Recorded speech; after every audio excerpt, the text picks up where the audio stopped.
Villains, antagonists, nemesis, whatever you want to call them, they're the characters that are in opposition to the protagonist. It's a pretty simple definition if you ask me. They're also more often than not the best characters within any given story, and I'm pretty sure that most people would agree to that sentiment. When it comes to villains, my list is pretty varied, but the best are always on top. Meruem, Eisen, Pain, Fear King Bradley, and much more. I felt that these villains had very distinct qualities that allow them to stand out as characters, not only in anime and manga, but in television, movies, and other media. Although they're all different in their own unique ways, I think that they all have one thing in common, and that's their willingness to do anything and everything in their power to get what they desire. The ambition, the pride, the intent to go as far as they go to achieve what they want. It's really admirable. I feel it's why we're so attached to them. We understand them, we get their motive. As twisted as it may seem at times, we get it. Partly due to the fact that their plight is pretty darn realistic. My favorite part about villains is that they weren't always on the opposing side.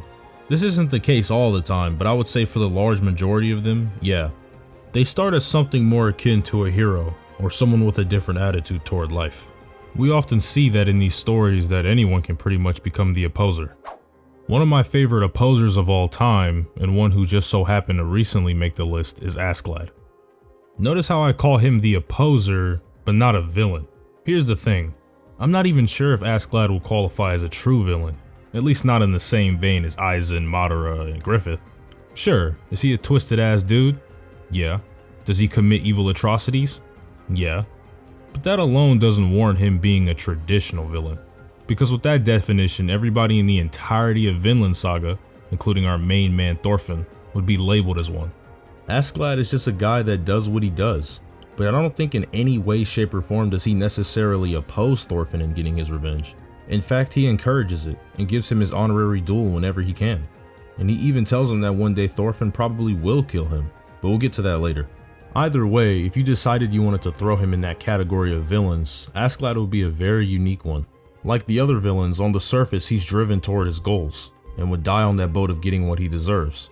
However, there's a deeper, more intricate aspect to his character that many people overlook. He has a gift, which is his mindset, and it seems that he always gets his way. But of course, all of this comes with incredible planning. Smart, analytical, mindful planning. By far my favorite trait about Askeladd is his cunning, and how he envisions how everything would go before it even happens. He thinks ahead of everyone else around him, even his men and subordinates. He doesn't even remotely think on the same plane as them. They're on a different level of intellect. It's like he's playing chess and everyone else around him is playing checkers. When things seem bleak and out of control and the crew has to tie up loose ends, Askeladd somehow finds a way to outsmart the opposition and get an upper hand. There are countless characters he used his intellect to get an advantage on, you name it. Thorkel, Thorfinn, King Sven, Canute, Floki, the list goes on. This goes back to what I was saying about him thinking on a different plane than everyone else. These characters around him are ignorant and they only think in one way. Well, like Vikings, honorary and pretty one note. He uses this knowledge in pursuit of protecting whales from invasion, which backfires obviously. Even when having a disadvantage though, as someone viewing the story for the first time, you just know he has something up his sleeve, and 99% of the time that's the case. Here's a few examples.